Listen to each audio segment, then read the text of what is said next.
அனுர அரசின் ஆட்டம் ஆரம்பம். உயிர்த்த ஞாயிறு தாக்குதல் விசாரணைக்கு அழைக்கப்பட்டுள்ள பிள்ளையான். வவுனியாவில் தேர்தல் பிரசாரத்தில் பதற்றம். அடித்து நொறுக்கப்பட்ட ரிசாத் பதியுதீன் பயணித்த வாகன தொடரணி. ரணில் அரசின் 18 அமைச்சர்களுக்கு ஏற்பட போகும் சிக்கல். டிரம்பின் வெற்றியால் ஐரோப்பிய நாடுகளில் ஏற்பட்டுள்ள அச்சம். இலங்கையில் 2019 ஈஸ்டர் ஞாயிறு தாக்குதல்கள் நடாத்தப்பட்டமை தொடர்பாக கடந்த ஆண்டு சேனல் 4 ஆவணப்படத்தில் கூறப்பட்ட குற்றச்சாட்டுகள் குறித்து குற்றப்புலனாய்வுத்துறை விசாரணையை தொடங்கியுள்ளது.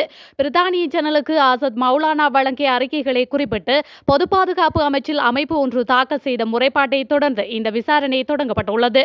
ஆவணப்படத்தின் கூற்றுக்கள் தொடர்பில் வாக்குமூலம் வழங்குவதற்காக கிழக்கு மாகாண முன்னாள் முதலமைச்சர் பிள்ளையான் என அழைக்கப்படும் சிவனேசதுரை சந்திரகாந்தன் இன்றைய தினம் குற்றப்புலனாய்வு பிரிவு அழைக்கப்பட்டுள்ளார். நேற்று இடம்பெற்ற ஊடகவியலாளர் சந்திப்பின் போது காவல்துறை ஊடக பேச்சாளர் பிரதி காவல்துறை மாதிபர் நிகால் தல்துவ இதனை உறுதிப்படுத்தியுள்ளார். வவுனியா பாட்டாணிச்சூர் பகுதியில் முன்னாள் ராஜாங்க அமைச்சர் காதர் மஸ்தானின் பொதுக்கூட்டம் இடம்பெற்ற பகுதியில் ஏற்பட்ட குழப்ப நிலையில் இருவர் படுகாயமடைந்த நிலையில் வைத்தியசாலையில் அனுமதிக்கப்பட்டதுடன் ரிசாட் பதியுதீன் பயணித்த வாகனங்கள் அடித்து நொறுக்கப்பட்டன. வவுனியா பாட்டாணிச்சூர் பகுதியில் பிரதான வீதிக்கு அருகாக நேற்று இரவு 8 மணியளவில் முன்னாள் பிரதியமைச்சர் காதர் மஸ்தானின் பிரசார கூட்டம் இடம்பெற்றது. இதன்போது குறித்த பகுதிக்கு மோட்டார் சைக்கிளில் வந்த சிலர் பொதுக்கூட்டத்தை பார்த்து கூச்சலிட்டு சென்றிருந்தனர். சற்று நேரத்தில் குறித்த மோட்டார் சைக்கிள்களுக்கு பின்னால் முன்னாள் அமைச்சர் ரிசாத் பதியுதீனும் அவரது ஆதரவாளர்களும் பயணித்த வாகன தொடரணிகள் கூட்டம் இடம்பெற்றுக் கொண்டிருந்த பகுதிக்கு அருகே உள்ள பிரதான வீதிக்கு வந்தன. இதனால் இருதரப்பு ஆதரவாளர்களுக்கும் இடையில் குழப்ப நிலை ஏற்பட்டதுடன் சற்று நேரத்தில் அது கலவரமாக்கியது. கலவரத்தில் ரிசாத் பதியுதீனின் வாகன தொடரணி அடித்து நொறுக்கப்பட்டது. அவர் வாகனத்திற்குள் இருந்த நிலையில் அவரது வாகனம் முற்றுமுழுதாக அடித்து நொறுக்கப்பட்டதுடன் அவரது ஆதரவாளர்களின் வாகனங்களும் அடித்து நொறுக்கப்பட்டன. குறித்த தாக்குதலை அடுத்து அந்த வாகன தொடரணி அந்த பகுதியில் நிறுத்தாமல் வேகமாக சென்றது. சம்பவ இடத்திற்கு வருகை தந்த காவல்துறையினர் நிலைமையை கட்டுப்படுத்துவதற்கான நடவடிக்கையினை எடுத்திருந்தனர். சம்பவத்தில் காயமடைந்த இருவர் வவுனியா வைத்தியசாலையில் சிகிச்சைக்காக அனுமதிக்கப்பட்டுள்ளனர். அரசு வைத்தியசாலைகளுக்கு தரமற்ற மருந்துகளை இறக்குமதி செய்து விநியோகித்தமை தொடர்பில் கடந்த ரணில் அரசாங்கத்தின் 18 அமைச்சரவை அமைச்சர்களிடம் வாக்குமூலம் பதிவு செய்யுமாறு மாளிகாகந்த நீதவான் நீதிமன்றம் உத்தரவிட்டுள்ளது. இந்த மருந்துகள் தேவையான பாதுகாப்பு மற்றும் உரிய தரங்களை பூர்த்தி செய்யவில்லை என்று கூறப்பட்டதை தொடர்ந்து இந்த மருந்துகளின் கொள்முதல் மற்றும் விநியோகம் தொடர்பான விசாரணைகள் தொடர்பாக நீதிமன்ற உத்தரவு பிறப்பிக்கப்பட்டது. குறித்த மருந்துகளை கொள்வனவு செய்வதற்கும் விநியோகிப்பதற்கும் அனுமதி வழங்கிய அமைச்சரவையில் குறித்த அமைச்சர்கள் அங்கம் வகித்துள்ளதாக தெரிவிக்கப்படுகின்றது. இதேவேளை இந்த தரமற்ற கொள்முதல் தொடர்பில் முன்னாள் சுகாதார அமைச்சர் நீண்ட நாட்கள் சிறையிருந்த நிலையில் தற்போதுதான் பிணையில் விடுவிக்கப்பட்டமையும் குறிப்பிடத்தக்கது.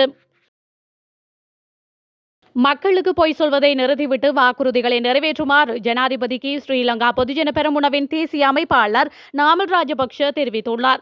மத்துகமவில் நேற்று இடம்பெற்ற மக்கள் சந்திப்பில் கலந்து கொண்டு அவர் மேற்கண்டவாறு குறிப்பிட்டுள்ளார். தொடர்ந்தும் இவர் தெரிவிக்கையில், கடந்த காலத்தில் எங்கள் மீது குற்றச்சாட்டுகள் முன்வைக்கப்பட்டன. இன்று அதனை அவர்களே தேர்தல் ஆதாயம் பெறுவதற்கு செய்ய திட்டமிட்ட பொய் என்று கூறுகின்றார்கள். வேலைவாய்ப்புகளை உருவாக்க அரசாங்கத்தின் திட்டம் என்ன? மக்களிடம் பொய் வாக்குறுதிகள் வழங்குவதை நிறுத்துங்கள். நாங்கள் தற்போது அரசிடம் வேலை செய்யுமாறு கேட்டுக்கொள்கின்றோம் என்று நாமல் மேலும் தெரிவித்துள்ளார். கடன் மறுசீரமைப்பு பணிகள் டிசம்பர் மாதத்திற்குள் நிறைவடையும் என ஜனாதிபதி அனுரகுமார திசாநாயக்க தெரிவித்துள்ளார். பொது தேர்தலுக்கான கம்பஹாவில் நேற்று இடம்பெற்ற இறுதி தேர்தல் பேரணியில் கலந்து கொண்டு உரையாற்றும் போதே ஜனாதிபதி இதனை குறிப்பிட்டுள்ளார்.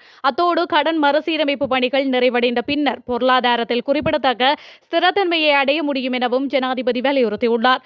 ஜனாதிபதி மேலும் தெரிவிக்கையில், டிசம்பரில் அடுத்த 4 மாதங்களுக்கான துணை மதிப்பீடு சமர்ப்பிக்கப்பட்டு அடுத்த ஆண்டு வரவு செலவு திட்டத்தின் மூலம் நாடு புதிய பொருளாதார திசைக்கு கொண்டு செல்லப்படும். ஓய்வூதியர்களின் கொடுப்பனவு ஏற்கனவே 3000 உயர்த்தியுள்ளோம். இழப்பீடு பெறுவதற்கு வேறு குழு உள்ளதா என பரிசீலனை செய்யப்படுகின்றது. அடுத்த வரவு செலவு திட்டத்தில் வருமானம் ஈட்டும் போது வரி நியாயமான விலக்குக்கு கொண்டுவரப்படும் என்று அவர் மேலும் தெரிவித்துள்ளார். வியாழனன்று நடைபெறவுள்ள நாடாளுமன்ற தேர்தலில் தேசிய மக்கள் சக்தி பெரும்பான்மை ஆசனங்களை வெல்லும் என்பதில் நம்பிக்கை கொண்டுள்ளதாகவும், ஆனால் தேசிய ஐக்கியத்தை அடைவதற்காக தமிழ் மற்றும் முஸ்லிம் சமூகங்களை பிரதிநிதித்துவப்படுத்தும் நாடாளுமன்ற உறுப்பினர்களை கொண்ட தேசிய ஐக்கிய அரசாங்கத்தை அமைப்பது தொடர்பில் கவனம் செலுத்தியுள்ளதாகவும் அமைச்சர் விஜித ஹேரத் தெரிவித்துள்ளார். புதிய நாடாளுமன்றத்தில் அதிக ஆசனங்களை வெல்வதில் தேசிய மக்கள் சக்தி மிகவும் நம்பிக்கையுடன் இருப்பதாகவும், ஆனால் அரசியல் சூழலை வலுப்படுத்துவதற்காக தமிழ் மற்றும் முஸ்லிம்களை பிரதிநிதித்துவ படுத்தும் நாடாளுமன்ற உறுப்பினர்களை அழைக்க தமது கட்சி தயாராக இருப்பதாக ஹேரத் கூறினார்.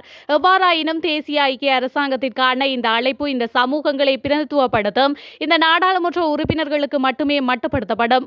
ஐக்கிய மக்கள் சக்தி மற்றும் ஐக்கிய தேசிய கட்சிக்கு அல்ல என்று அவர் குறிப்பிட்டுள்ளார். தமிழ் மற்றும் முஸ்லிம் சமூகங்களை பிரதிநிதித்துவப்படுத்தும் எம்பிக்களுடன் தேசிய ஐக்கிய அரசாங்கத்தை அமைப்பது குறித்து ஆலோசிக்க நாங்கள் தயாராக உள்ளோம். ஏனெனில் இதன் மூலம் இந்த நாட்டில் நாம் இலக்காக கொண்ட தேசிய ஐக்கியத்தை உண்மையாகவே அடைய முடியும். எனினும் ஐக்கிய அரசாங்கம் இல்லாவிட்டாலும் தேசிய மக்கள் சக்தி தலைமையிலான அரசாங்கத்தை வெற்றிகரமாக நடாத்த முடியும் மற்றும் அனைத்து சமூகங்களுக்கும் வேலை செய்ய முடியும் என்றும் ஹேரத் தெரிவித்துள்ளார். வியாழக்கிழமை நடைபெறவுள்ள நாடாளுமன்ற தேர்தலுக்கான பிரசார நடவடிக்கைகளை நேற்று நள்ளிரவுடன் நிறைவடைவதால் 2 நாள் மௌன காலம் தேர்தல்கள் ஆணைக்குழுவினால் அறிவிக்கப்பட்டுள்ளது. புதிய நாடாளுமன்றம் நவம்பர் 21ஆம் தேதி கூட உள்ளமையும் குறிப்பிடத்தக்கது. மேலதிக விசாரணைகளுக்காக தனது வாகனத்தை உயர்நீதிமன்றில் ஒப்படைத்துள்ளதாக ஐக்கிய மக்கள் சக்தியின் தேசிய அமைப்பாளர் சுஜீவ சேனசிங்க தெரிவித்துள்ளார். மேலதிக விசாரணைகளை மேற்கொள்ள வேண்டும் என அரச ஊழல் தடுப்பு பிரிவினர் நீதிமன்றத்தில் அறிவித்துள்ளதால் வாகனத்தை ஒப்படைக்குமாறு தம்மிடம் கோரப்பட்டதாக அவர் குறிப்பிட்டுள்ளார். இந்த நிலையில் டொயோட்டா நிறுவனத்திடமிருந்து வாகனம் தொடர்பான அறிக்கை தேவை என நீதிமன்றில் அரச ஊழல் தடுப்பு பிரிவினர் தெரிவித்திருந்தனர். அதன்படி தாம் வாகனத்தை ஒப்படைக்க வேண்டியிருந்தது என்று சேனசிங்க தெரிவித்துள்ளார். இது அரசியல் பழிவாங்கலை தவிர வேறு இல்லை என்று அவர் குறிப்பிட்ட அவர், கடந்த வாரமே அரச பகுப்பாய்வு ஆய்வாளர் தமது வாகனத்தை தவறானது அல்ல என்று அங்கீகரித்திருந்தார். இருப்பினும் அதிகாரிகள் இன்னும் விசாரணை நடாத்த விரும்புகின்றார்கள் என்று சுஜீவ சேனசிங்க குறிப்பிட்டுள்ளார். 2024ஆம் ஆண்டு பொது தேர்தலுக்கான வாக்களிப்பின் போது இடது கையின் ஆள்காட்டி விரலில் மை பூசப்பட உள்ளதாக தேர்தல்கள் ஆணைக்குழுவின் பணிப்பாளர் நாயகம் சமன் ரத்நாயக்க தெரிவித்துள்ளார். நேற்றைய தினம் ஊடகங்களுக்கு கருத்து தெரிவிக்கும் போதே அவர் மேற்கண்டவாறு குறிப்பிட்டுள்ளார். தொடர்ந்தும் தெரிவிக்கையில், எதிர்வரும் பொது தேர்தலில் வாக்களிப்பின் போது வாக்காளர்களின் சிறிய விரலில் மை பூசப்பட மாட்டாது. அதற்கு பதிலாக இடது கையின் ஆள்காட்டி விரலில் மை பூசப்படும். கடந்த ஜனாதிபதி தேர்தலில் இடது கையின் சிறிய விரலுக்கு மை பூசினோம். பலருக்கு இன்னும் அடையாளங்கள் உள்ளன. எனவே இம்முறை இடது கையின் ஆள்காட்டி விரலை குறியிட தேர்தல் ஆணையகம் முடிவு செய்துள்ளது. நவம்பர் 14ஆம் தேதி பொது தேர்தலை நடாத்துவதற்கு தேவையான அனைத்து முதற்கட்ட பணிகளும் நிறைவடைந்துள்ளன என்றும் அவர் குறிப்பிட்டுள்ளார். அத்துடன் தேர்தல் தொடர்பான பிரசார நடவடிக்கைகள் நேற்று நள்ளிரவுடன் நிறைவடையும். இன்னும் 3 நாட்களில் நடைபெறவுள்ள பொது தேர்தலில் இந்த வருட தேர்தல் கண்காணிப்பு நடவடிக்கைகளுக்காக சர்வதேச கண்காணிப்பாளர்கள் குழு ஒன்று ஏற்கனவே இலங்கைக்கு வருகை தந்துள்ளமையும் குறிப்பிடத்தக்கது. அமெரிக்க ஜனாதிபதி தேர்தலில் டொனால்ட் ட்ரம்ப் வெற்றி பெற்றுள்ள நிலையில் இறக்குமதி வரி ஐரோப்பிய நாடுகளுக்கு ஏற்பட்டுள்ளது. குறிப்பாக சுவிட்சர்லாந்து போன்ற நாடுகள் இயந்திரங்கள், கை கடிகாரங்கள், மருந்துகள் உள்ளிட்ட பொருட்களை அமெரிக்காவிற்கே அதிகப்படியாக ஏற்றுமதி செய்கின்றன. இந்த நிலையில் டொனால்ட் ட்ரம்ப் இறக்குமதி வரியை 20% வரை அறவிடுவார் என தெரிவிக்கப்பட்டுள்ளது. இவ்வாறு வரி விதிக்கப்படுமானால் சுவிட்சர்லாந்தின் பொருளாதாரத்தில் 0.2% இழப்பு முதற்கட்டமாகவே ஏற்படும் என நம்பப்படுவதாக, நிலைமை தொடருமானால் 1% வரை பொருளாதார இழப்பு ஏற்படும் என பொருளாதார நிபுணர்கள் கூறுகின்றனர். இதேவேளை சீனாவிலிருந்து அமெரிக்காவிற்கு இறக்குமதி செய்யப்படும் பொருட்கள் மீது 60% வரியும், ஜெர்மனியிலிருந்து இறக்குமதி செய்யப்படும் பொருட்களுக்கு 10 முதல் 20% வரியும் அறவிடப்படலாம் என தெரிவிக்கப்பட்டுள்ளது.